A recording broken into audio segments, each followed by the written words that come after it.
I was blessed to grow up with Aaron. You just never knew what he was going to do next. When he was little, he loved to follow my dad around while he mowed the yard. He first started out with a baby stroller, and then my parents decided to upgrade him to the bubble-blowing lawnmower.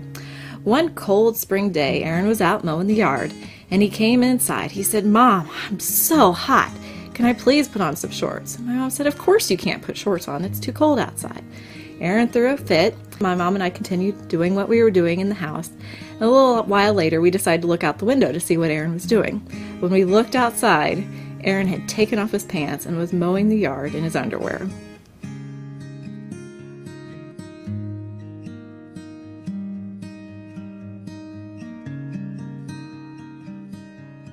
My little brother, Aaron, really amazed me in many ways. One of the ways was his ability to form these relationships with his friends that seemed to span time and distance. Everyone seems to just love Aaron like a brother, and that really means a lot to me, and it's something that I really admire about him. Another thing I admire about him is his courage.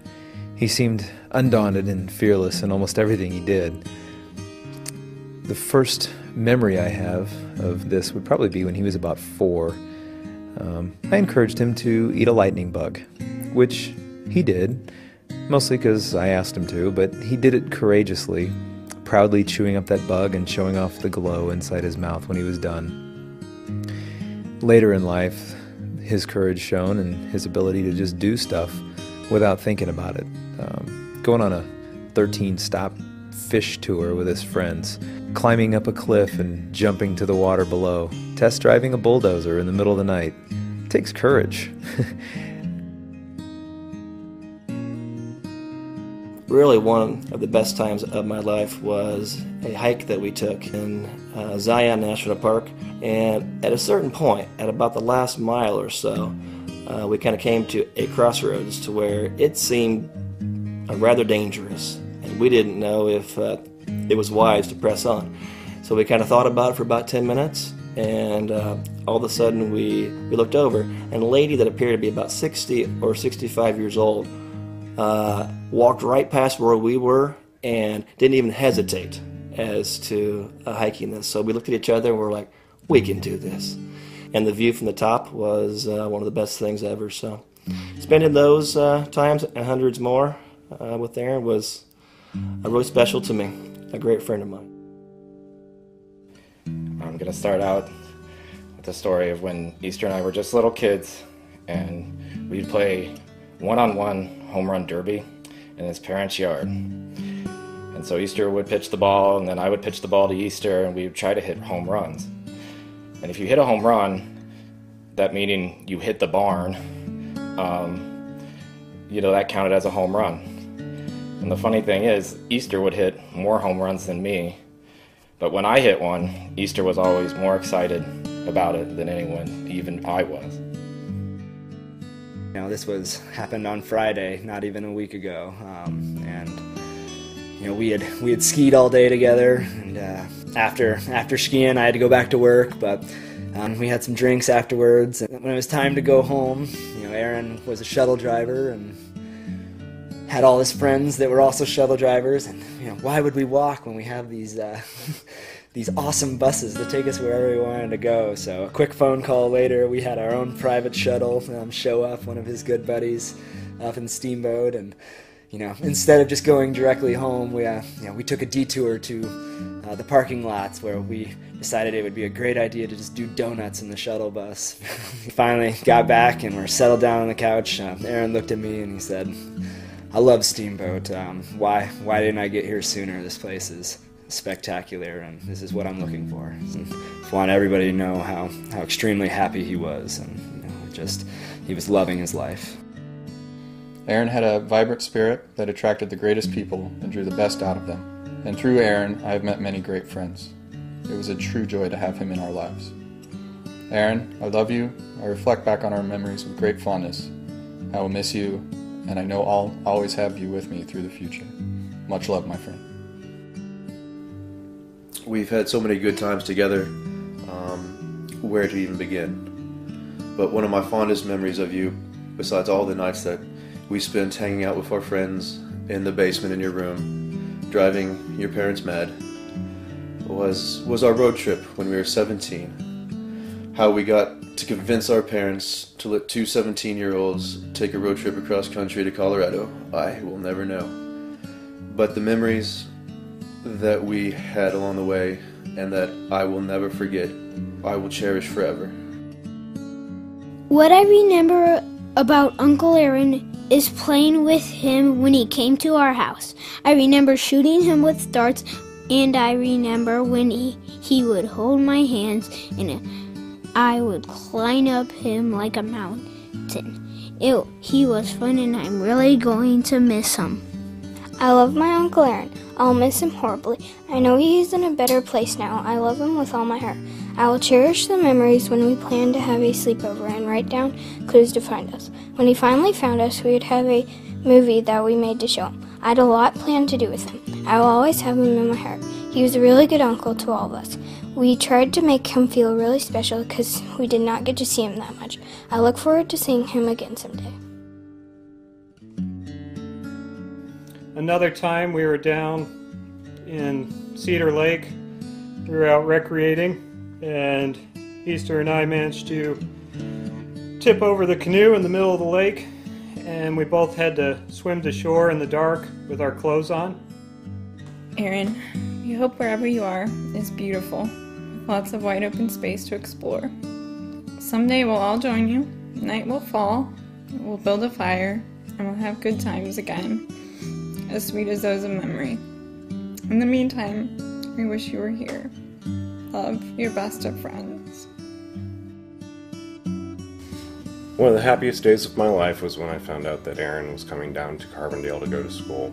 I had known him since we were in high school, since actually we were in Boy Scouts together. We've done all kinds of crazy things together, whether it was riding my bicycle into the middle of Cedar Lake in the middle of the night on a 40-degree night in Carbondale, or if it was just going out and having good times. Things like the Indy 500, things like going skiing, things like listening to Fish are going to be things that will make me remember him every day. And he will not be forgotten. He's the best friend to me, my best man in my wedding, and probably the best friend to anybody he ever met because he was so kind-hearted. I'm going to miss him. Aaron, you were my first roommate. Your friendships had no boundaries. From our house on Church Street to your visits with me out west, our friendship always grew. Aaron's sense of adventure was infectious. He was always looking forward to the next big thing, and inactivity seemed to drive him crazy. He lived his life with a spirit of energy and bravery. Together, we canoed across lakes and rivers. We explored caves and climbed mountains. We camped through snowstorms and watched bonfires burn through the night on deserted beaches in the Gulf of Mexico. We watched barges slowly drift by as the sun rose over the banks of the Mississippi River. Easter and I helped each other through college and both managed to graduate. He was a very dear friend and a fearless adventurer, and he's an individual who lived his life to the fullest. I'll miss him, and I love him, and it's going to be hard to go on. But we'll stay strong and always remember the good times. Thank you, Aaron. Hi, everybody. I wanted to start off by saying I never really knew what it was like to have a brother, or even want a brother, until I met Easter that summer, many summers ago, in Champaign, when my sister said she had a guy she wanted me to meet. I knew right away we would be friends no matter what the outcome between you and my sister was, but more importantly for me, that I had found my brother. We were kindred spirits and apparently interchangeable, as when Aaron or I, or both, would do something to irritate Amanda, she would either yell and call me Aaron, or she would call Aaron Christopher, and as I'm sure many of you have witnessed. I'll never forget Dave's birthday party in Indianapolis, when Aaron showed us why gas cans have warning labels. It was at night, and he decided to light a bonfire out in the backyard, and as it was having trouble starting, There happened to be a gas can around with a little bit of gas left in it, so of course, to get the fire going faster, Easter proceeded to pour it on the fire, and the flame then shot up the can, up his arm, and you hear an, "Oh God!" And then Aaron proceeded to toss the gas can into the yard, which any normal person would do, except for the fact that he tossed it into a group of about 15 people. Thankfully, we put the fire out on Aaron, the fire out on the deck, and nobody was severely burned out in the backyard. But it was still one of the best parties I'd ever been to. Aaron was a good, kind, and loving friend, and he was my brother. I'd be lying if I said I wasn't going to be angry and sad for a long while for time lost. But I have nothing but gratitude and happiness for the time that I was given with you, Easter. Thank you. Aaron has no doubt left us too soon, but he has left us so many wonderful memories to last a lifetime. The gatherings at the house on Church Street, good times at Southern Illinois, and traveling across the country, and of course the epic vacations at Evergreen will never be forgotten. It was Aaron's sense of humor and his compassion and love for his friends and family that defined him. He traveled to China and Central America with his father, and those trips made such a lasting impression on him and helped transform him into the wonderful man he had become. Bob, Cheryl, Brian, Joanna, Jeff, Sarah, Caitlin, Brennan, Andrew, TJ, Olivia, and Josie, thank you for sharing him with us. If there are any Cub fans out there like me, we are in big trouble because the biggest Cardinal fan will now be cheering from heaven. And so, I mean, the last moment, I talked to Aaron on Sunday night. Me and Ryan were hanging out, watching the Illinois game, having some drinks, watching the football games, and we called him. Ryan's like, let's call Aaron. I'm like, of course. Call him. He was happy. And that, especially after seeing him where he was about a year ago, you know, it's sad that he had such a tough year, but was just on the other end of coming into somewhere where he was comfortable being himself again. He was back to being himself, and I'm just happy that the last time I talked to him he was happy, he was joyful, he was in a good mood. Even if Illinois lost, he was happy, and it breaks my heart that 12 hours later. Meanwhile, on this trip, Aaron had told me that he hadn't been swimming all summer, and he had packed his swimsuit. Mind you, it's November. On the East Coast.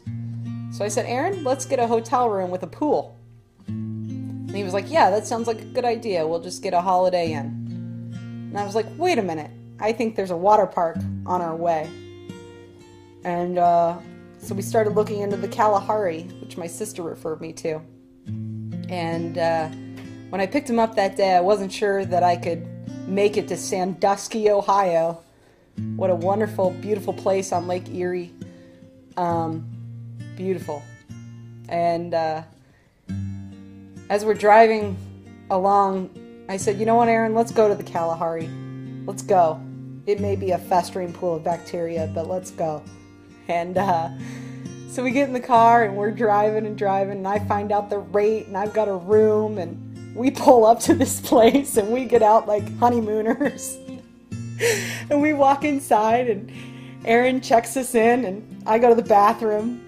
She goes, oh, well, I'll give you lovely 2 people an upgrade. And Aaron goes, I need 2 beds. And I came out from the bathroom, and she said to me, oh, Miss Philpott, I gave you the upgrade. And I go, is there 2 beds? You know, and we proceeded to decide that Sandusky, Ohio, Kalahari was paradise on earth. So the Kalahari is where I hope he is right now, and forever I'm going to remember certain things. Another thing I admire about my brother is just his selfless nature and his love for living things. It's exemplified in the fact that he just loved to be outdoors and in nature. He'd rather sleep under the stars in a tent than in a fancy hotel room. It wasn't just trees and birds and being in the mountains and the outdoors, though. He had a love for people that was infectious, and that's why I believe he has so many friends, and people were so quick to call him friends. But even people that he'd never met. The fact that he was so adamant about being an organ donor shows that he does care for others. And I really hope that all of us can learn from his example. Aaron, I admire you. You'll always be my little brother. I love you. I can't wait until we meet again in heaven.